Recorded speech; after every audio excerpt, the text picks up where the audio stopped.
The first time they paired the single dad janitor with the deaf commander, it was meant to be a joke.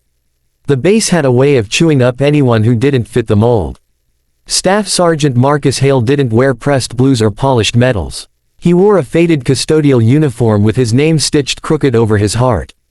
He clocked in after dropping his 7-year-old daughter at school and clocked out just in time to pick her up. To most of the enlisted crew, he was background noise, the guy pushing a mop while they talked about weekend plans. Commander Elena Reyes had just transferred in. A decorated logistics officer with a reputation for discipline, she also happened to be deaf. She read lips with razor focus and communicated through precise, confident American Sign Language. Her presence alone commanded respect, but there were whispers. Some wondered how a deaf officer could lead in a place built on shouted orders and blaring alarms. A few bored sailors decided to entertain themselves.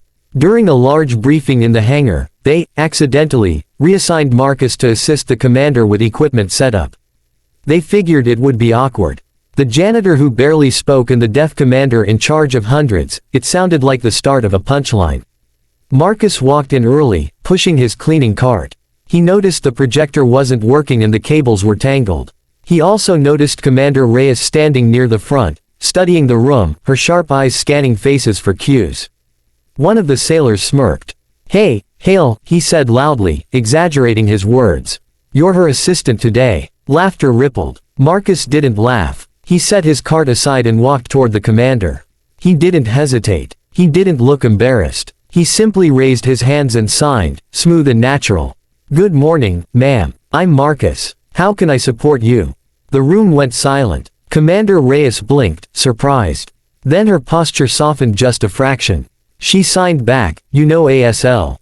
My daughter was born deaf," Marcus replied. "She's my whole world." The smirks faded. For the next 20 minutes, Marcus worked beside her, translating quick side comments from the tech crew, adjusting equipment before she had to ask, and positioning the screen so she could see both her slides and the audience's faces clearly. He moved with quiet awareness, anticipating needs the way only someone who had learned to listen without sound could. When the briefing began, something changed in the atmosphere.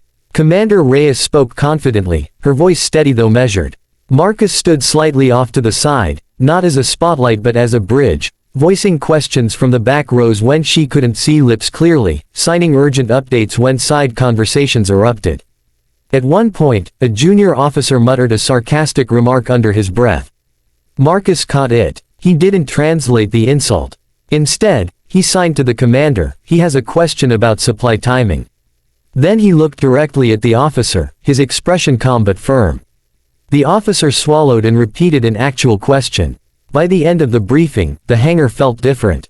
Focused. Respectful. But the real moment came afterward. As the crowd dispersed, Commander Reyes touched Marcus's arm gently to get his attention. She signed slowly,